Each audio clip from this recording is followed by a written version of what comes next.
c'est bien dommage que de nos jours, on s'appuie beaucoup plus sur le côté affectif, sur le côté amitié, sur le côté du fait qu'on vient de la même région et on procède ainsi. Et c'est bien dommage, on ne regarde pas les programmes. C'est ce qu'on a constaté, je l'ai dit tout à l'heure. C'est ainsi dans le domaine politique, c'est ainsi dans le domaine syndical. Si à la veille de l'élection, le président doit faire chanter les candidats, mais si le candidat paye, c'est obligé de le voter, c'est obligé de le suivre. Malheureusement, c'est le cas. Et là, c'est vraiment compliqué pour notre football. Parce que l'idéal aurait voulu qu'on tienne compte des programmes, qu'on tienne compte des projets, de la vision des candidats. Mais si on ne tient pas compte de tout ça, qu'on a tenu compte des considérations de proximité, comme je l'ai dit tantôt.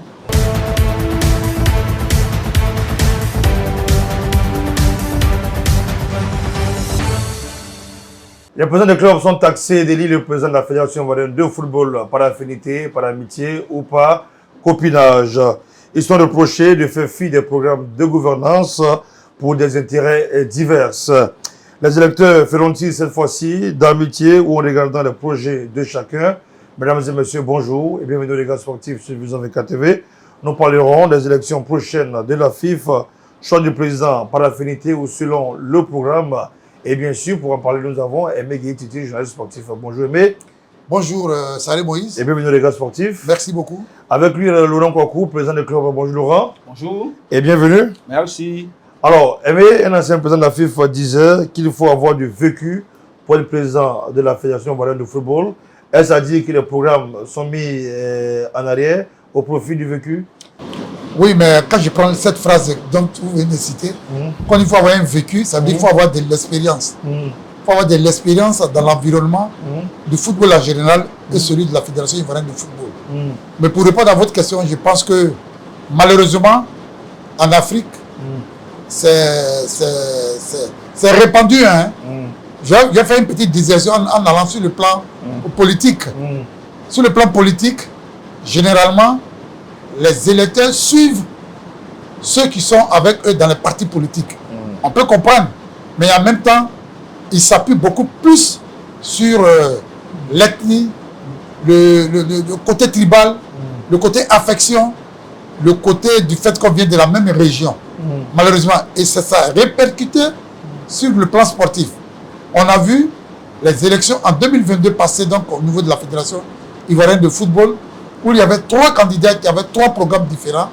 Et parmi ces candidats, il y avait un ancien footballeur qui avait un programme alléchant et qui proposait même, au niveau de la subvention, 150 millions de francs CFA, là où certains proposaient 100 millions. Mais on lui a tourné le dos et il a échoué. Il n'a pas été voté, il n'a pas été désigné démocratiquement.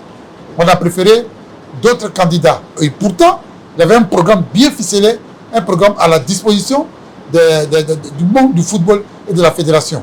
Et c'est pour dire quoi? C'est pour dire que c'est bien dommage que de nos jours, on s'appuie beaucoup plus sur le côté affectif, sur le côté amitié, sur le côté du fait qu'on vient de la même région et on procède ainsi. Et c'est bien dommage, on ne regarde pas les programmes. C'est ce qu'on a constaté, je l'ai dit tout à l'heure. C'est ainsi dans le domaine politique, c'est ainsi dans le domaine syndical. Quand vous prenez dans le domaine syndical, à la dernière élection, à la MIGEXI, à la mutuelle des générales des fonctionnaires, on s'est appuyé sur ce côté-là, parce que celui-là, on vient du même bord, celui-là, on vient de la même région, et on fait fi du programme, et je trouve que c'est vraiment bien dommage. Alors, Laurent, est-ce qu'il faut avoir des affinités avec un président de club pour espérer avoir ses voix et non le programme de gouvernance? Malheureusement, c'est ce que Aimé Gueye vient de dire. Les votes se font souvent par affinité. Or, l'affinité n'arrange pas notre football. Pour moi, pour qu'on puisse avoir un bon football, pour qu'on puisse avoir un football qui porte, il faut voir la vision du candidat, son programme et non les considérations de proximité. Alors, malheureusement pour vous aujourd'hui, est-ce que les présidents de club regardent les affinités, la camaraderie qui existe entre eux et le candidat?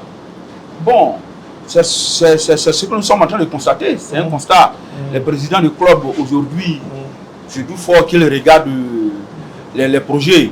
Les présidents de club aujourd'hui sont de tous les voyages. De la CAN, ils ont tous été pris pour aller au Maroc, Et certains même, sinon la plupart, je dirais même tout le monde s'apprête à aller aussi au mondial. Mais quand vous allez à la CAN, au compte de la fédération, quand vous allez au mondial, au compte de la fédération, mais c'est tout trouver le prochain candidat qui sera voté par ceux qui font le voyage avec nous. Alors, est-ce que le fait de convoyer les présidents de club au fin de la fédération pour aller sur les matchs des éléphants, est-ce que pour vous, c'est une façon de les avoir avec soi? Malheureusement, c'est le cas. Ouais. Il n'y a qu'à voir simplement les différentes assemblées générales qui se tiennent régulièrement dans les différentes fédérations, que ce soit l'ancien comité exécutif, que ce soit l'actuel comité exécutif. Il y a certains présidents de clubs qui ne lisent même pas entre les lignes. Et très souvent, c'est par acclamation qu'on vote certaines décisions. On donne le tutus sans voir dans les tests et sans lire entre les lignes. Et souvent, on voit naturellement certains secrétaires généraux, certains présidents de club faire le pied de grue, faire le rang pour prendre, comme on le dit chez nous aussi, des perdièmes. Et souvent, les perdièmes dépendent des périodes auxquelles se tiennent ces assemblées générales. Oui. Cette assemblée générale-ci se tient en fin de mandat de l'actuel comité exécutif. Vous comprenez avec moi que l'enveloppe serait un peu plus lourde. Et puis, moi j'ai fait le dernier voyage au Maroc, au niveau de la CAN. Effectivement, l'actuel comité exécutif a convoyé beaucoup de présidents de clubs. Une façon pour elle donc de dire merci à ces présidents de clubs de les avoir soutenus. Et ils ont passé une semaine avec, bien sûr, dans toutes les bonnes conditions, une semaine au niveau de la CAN. Ce n'est pas la première fois. Sous le président Augustin Sédhi, c'était le cas, on convoyait beaucoup de présidents de clubs pour aller suivre la CAN. C'est tout à fait normal. Mais je veux dire, l'un mis dans l'autre, on regarde cela. C'est ce président-là qui m'a fait voyager pour aller suivre les éléphants de Côte d'Ivoire dans une telle compétition. Au moment des votes, je vais en tenir compte. Et puis, bien sûr, vous le savez avec moi, pendant les campagnes, c'est pratiquement, comme on le dit, c'est l'occasion en or, l'occasion dorée pour certains présidents de clubs de faire miroiter les présidents qui veulent accéder à la tête des fédérations ivoiriennes de football. Ils font le tour, ils prennent ici, ils prennent ici, ils prennent ici, et puis après. Donc tout ça pour dire qu'on ne regarde pas le programme. Et pourtant, on devrait pouvoir regarder le programme qui va donc gouverner pendant 4 ans le football ivoirien. Alors justement, les présidents des clubs sont-ils conséquents envers eux-mêmes? Parce qu'on voit des parrainages qui sont distribués comme des petits pains. Et le président est dans un camp, ici par exemple à gauche, un camp A, on va le nommer ici, et son secrétaire général est dans un camp B. Alors, ça fait quand même des ordres et ça ne fait pas sérieux, n'est-ce pas Laura? Bon, malheureusement c'est le cas. Si à la veille de l'élection, le président doit faire chanter les candidats, mais si le candidat paye, c'est obligé de le voter, c'est obligé de le suivre. Malheureusement, c'est le cas. Et là, c'est vraiment compliqué pour notre football. Parce que l'idéal aurait voulu qu'on tienne compte des programmes, qu'on tienne compte des projets, de la vision des candidats. Mais si on ne tient pas compte de tout ça, qu'on a tenu compte des considérations de proximité, comme je l'ai dit tantôt, malheureusement, notre football va... Alors est-ce que ce n'est pas vous le président qui va le football ivoirien quand même à la traîne? Mais on a une part de responsabilité, une très grande part de responsabilité. Si le président ne sait pas que c'est grâce à lui que le président de la FIFA est là, c'est grave. Parce qu'il y a certains présidents même qui pensent même qu'ils ont été nommés par la fêtière, ils ont été nommés par le président de la FIFA. Non, c'est nous qui choisissons le président de la FIFA. Donc c'est notre volonté que le président de la FIFA doit suivre. Mais malheureusement, on ne considère pas notre position. On ne prend pas en compte tout le pouvoir que nous avons. Et souvent, on rase les murs au niveau de la FIFA, on s'en va. Alors quand on voit les parrainages qui sont distribués à tous les candidats, par exemple, sans faire de distinction, le RG, il est ici, le président est ici, même son trésorier est de l'autre côté, et puis chaque soir, il se retrouve pour faire le point des QG. Est-ce que pour vous, ça fait sérieux? Mais on l'a déjà dit. On l'a déjà dit. Si on doit faire chanter le président de la FIFA, ça ne fait pas sérieux. Bon. Donc même le parrainage carrément. Je n'ai pas entendu. Ah aussi? Alors, Aimé, Moi, je pense que, comme je l'ai dit tout à l'heure, hein, les occasions de battre campagne dans le cadre de la présidence de la Fédération ivoirienne de football sont des vaches à lait pour certains présidents de conseil. Il faut le dire tout net. Ouais. Moi, je prends l'exemple de la dernière élection en 2020 avec Didier Drogba. Ouais. Didier Drogba, mais il a tous les moyens. Et Didier Drogba, à certains endroits, il a mis la main à la poche Ouais. pour avoir les parrainages. Pour avoir certains parrainages. Mais il y a certains présidents de club, on ne dirait pas le nom ici parce qu'on ne sait pas, ses contemporains, qui ont pris les sous avec lui et lui n'ont pas donné le parrainage. Ouais. Parce que certains disent que c'est l'occasion, non, comme l'a dit tout à l'heure Laura, c'est l'occasion de faire le chantage, c'est l'occasion de me faire miroiter, c'est l'occasion de manger, entre guillemets. C'est l'occasion véritablement de manger. J'attends. S'ils sont trois, les trois vont faire le tour, vont venir me voir et je leur promets que je vais voter pour eux. Mais à l'arrivée, il a déjà une idée bien arrêtée. Parce que parmi les 3 ou 4 candidats, il sait avec qui il est beaucoup il lie d'amitié et lie d'affinité. Il a une idée arrêtée. Mais comme ça la période, il prend ici. La preuve, cette fameuse phrase où on a dit à l'ex-footballeur, l'ex-footballeur international ivoirien, qui ne maîtrise pas le rouage. Et c'est de tout ça qu'on parle.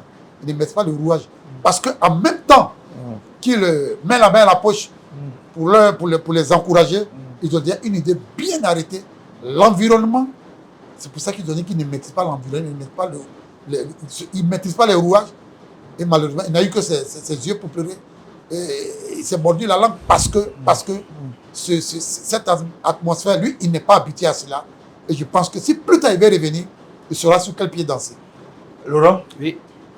Bon, malheureusement, les élections au niveau de notre football, je dirais, sont pipées.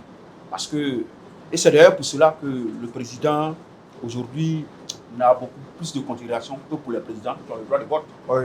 Aujourd'hui, nous, club de football amateur, à peine on nous regarde, malheureusement. Et je voulais souligner quelque chose. Il est important de rappeler qu'il y a plus de 601 clubs. Plus de 601 clubs qui ne votent pas, qui sont considérés comme des membres non actifs, des clubs qui n'existent pas. Pourtant, ces clubs-là payent les licences, payent les engagements. Et si ces 600 clubs-là avaient le droit de vote, ils étaient considérés comme des membres actifs. Mais le collège électoral allait changer. Mais si le président de la FIF doit soudoyer, entre guillemets, 601 plus 81 clubs, je pense que ça sera difficile. Donc pour moi, la clé serait que tout le monde soit dans le jeu pour qu'on puisse avoir une élection équitable. Justement, parce qu'avoir 81 ou je crois 89 votants pour 600 clubs et 601 club qui existe, est-ce que pour vous, Aimé Gueye, ce n'est pas laisser l'avenir du football dans les mains d'une minorité? La loi est due, mais c'est la loi.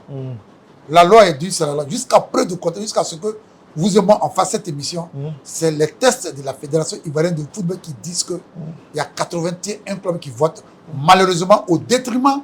Non, maintenant ça a augmenté. Il y a eu maintenant des ajouts. Oui, il y a 80 mais je vais dire. Oui. On parle de clubs. On parle de clubs. Justement, on parle tous de clubs. Malheureusement, au détriment de la grande majorité que sont donc les clubs de football amateurs qui, mine de rien, parce qu'il y a la division régionale et la division des districts qui sont assez nombreux.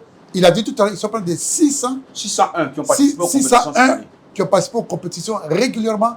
Depuis que le président Idriss est là, ces clubs compétissent régulièrement, mais ils n'ont pas le droit de vote. Comme je l'ai dit, c'est la loi, il faut respecter la loi. On aurait souhaité que peut-être, on dise par exemple la Ligue de Boaké, la Ligue de Korogo, la Ligue de Abangourou, la Ligue Abidjan Sud, ait une voix.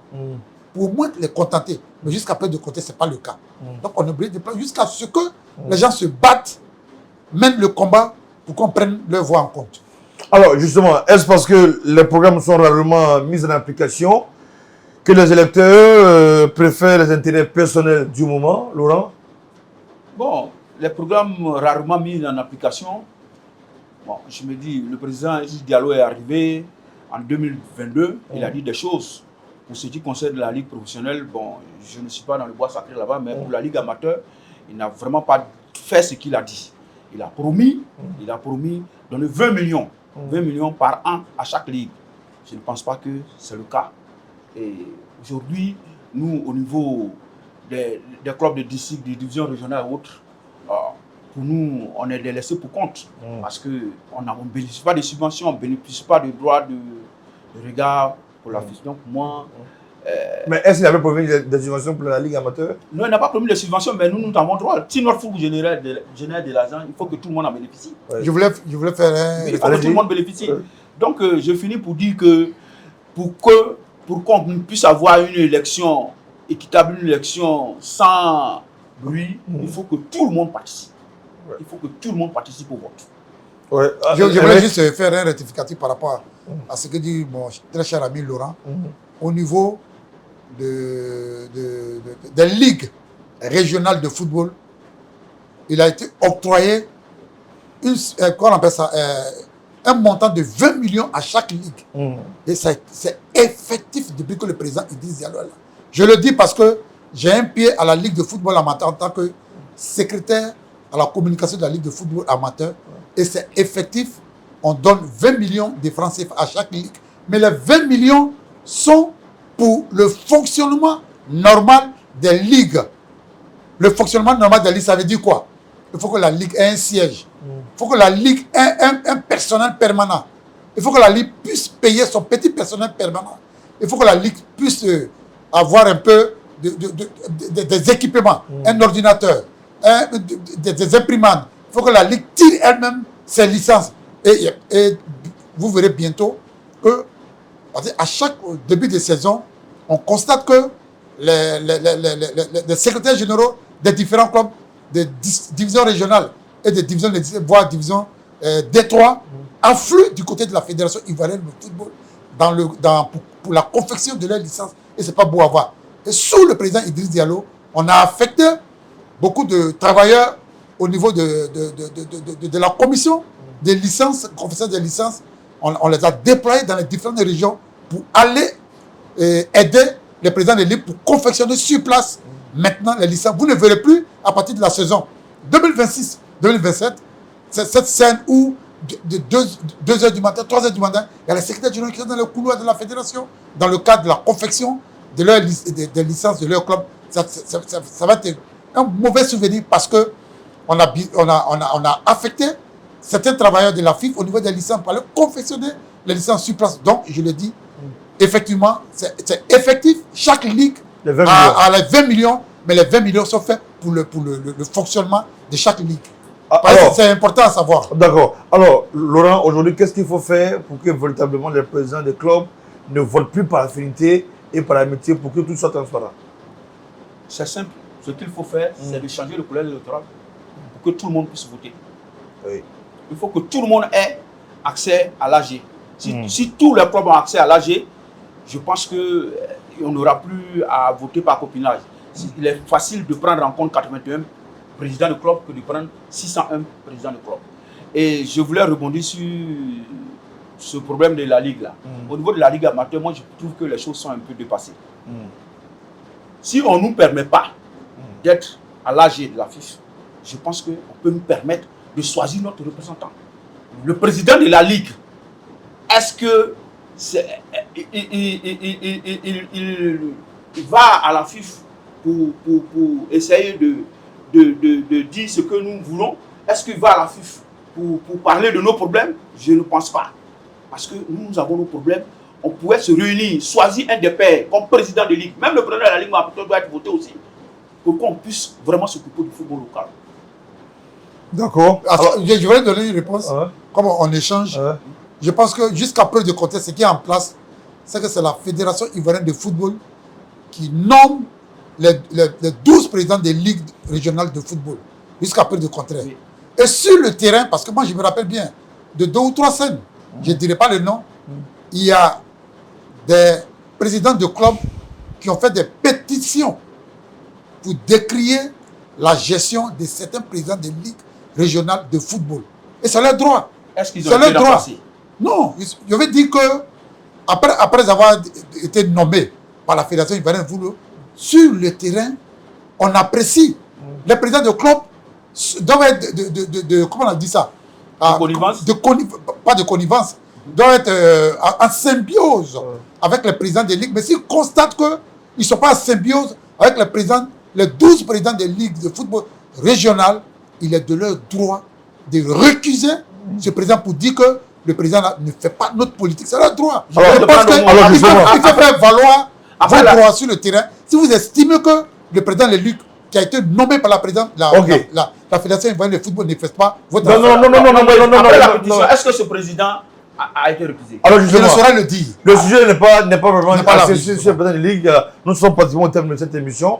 Alors, Aimé Gueye Titi, aujourd'hui, nous sommes à l'orée de la gestion de la Fédération de football prévue le 12 septembre 2026. Alors, Aimé Gueye, quels sont vos mots concernant les électeurs et les candidats? Moi, j'aurais souhaité que les différents présidents de club ou les groupements d'intérêt votent effectivement les programmes de gouvernement des présidents des fédérations qui arrivent. Pour le moment, dans le starting block de façon officielle, on a 2 candidatures. À la candidature du président du Racing Club d'Abidjan, M. Cissé Souleymane, et à la celle du président sortant, le président Yassine Idriss Diallo. Bien sûr, après la Coupe du Monde, il y aura une effervescence. On nous en donne certains noms, mais je ne dirai pas le nom ici, parce que je n'ai aucune confirmation. En tant que journaliste, il faut parler avec les faits, il faut parler avec ce qui est factuel. Et ce qui est factuel, il y a 2 présidents de club qui sont officiels. Je souhaite tout simplement que les présidents de club regardent le programme des potentiels candidats qui vont venir vers eux pour voter. Parce que c'est toujours aberrant que de voir qu'on vote par affinité, par copinage. C'est aberrant. Parce que quand je prends le cas de l'actuel président de la fédération, Yassine Idriss Diallo, il avait un programme bien précis, rassembler pour développer. Rassembler pour développer. Et effectivement, quand vous regardez bien son programme, il a tiré au niveau de l'idée de rassembler. Certains présidents de club qui étaient proches du président Sori Diabaté, qui était proche du président de l'ex-candidat Didier Drogba, et il a rassemblé pour développer. Voilà, c'est rassembler pour développer son slogan. Il a rassemblé pour développer. Sous son air, en tout cas, il n'y a pas eu de friction, il n'y a pas eu de GX, il n'y a pas eu de division. On attend jusqu'à ce qu'on parle. Il y en a pas eu. On attend après la Coupe du Monde ce que ça va donner. Donc, je souhaite, pour me résumer, qu'on fasse lecture et qu'on regarde les programmes de gouvernance des potentiels candidats et non par affinité, donc opinage. Laurent? Bon, mon mot de fin, je voulais commencer par ce qu'il a dit. Il dit qu'il n'y a pas de GX, mais c'est eux, le GX. S'ils sont là, c'est qu'il n'y aura pas d'opposition. Donc, pour moi, mon souhait est de voir donc émerger un processus électoral où les idées, les projets, l'intérêt du football ivoirien l'emportent sur les réseaux d'influence et les calculs électoraux. Merci à vous d'avoir participé à ce débat. Merci à vous, chers internautes, d'avoir suivi cette émission. D'ici là, portez-vous bien et à la semaine prochaine.